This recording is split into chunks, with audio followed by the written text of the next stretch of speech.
Imaginez un instant, vous vous réveillez un matin et découvrez que la tombe d'une figure politique controversée a été vandalisée. C'est exactement ce qui s'est passé dans un petit cimetière breton. Pourquoi un tel acte? Qui est derrière cette profanation?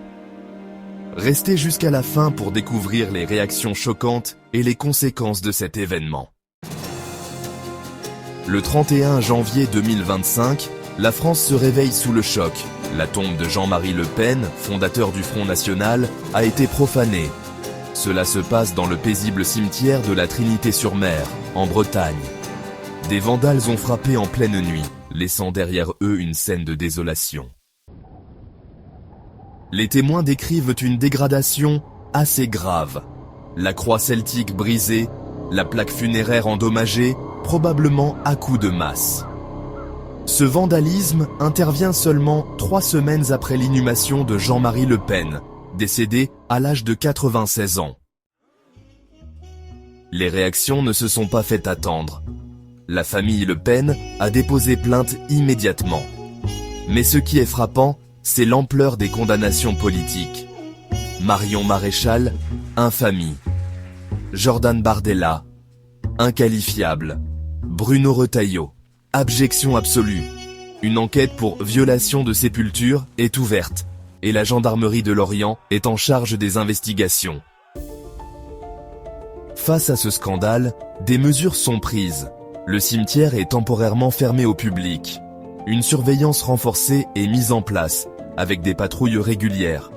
Mais au-delà de la sécurité, cet événement soulève une question importante.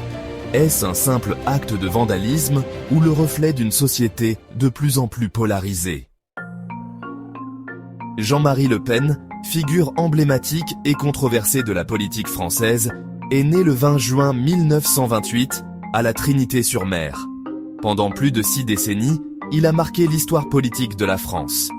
En 1956, il devient le plus jeune député de France à 27 ans.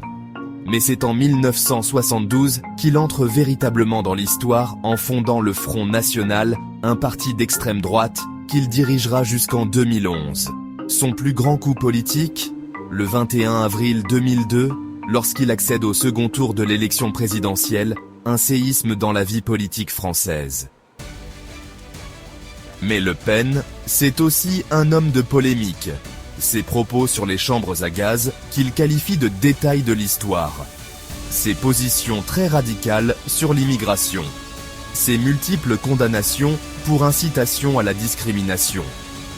Même à la fin de sa carrière, il a été exclu du Front National par sa propre fille, Marine Le Pen, en 2015.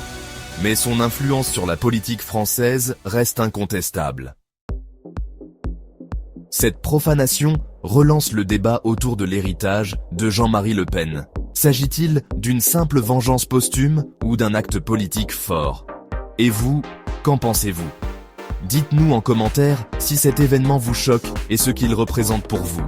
Si vous avez aimé cette vidéo, abonnez-vous et activez la cloche pour ne rien manquer des prochaines histoires incroyables. Merci et à très vite sur la chaîne.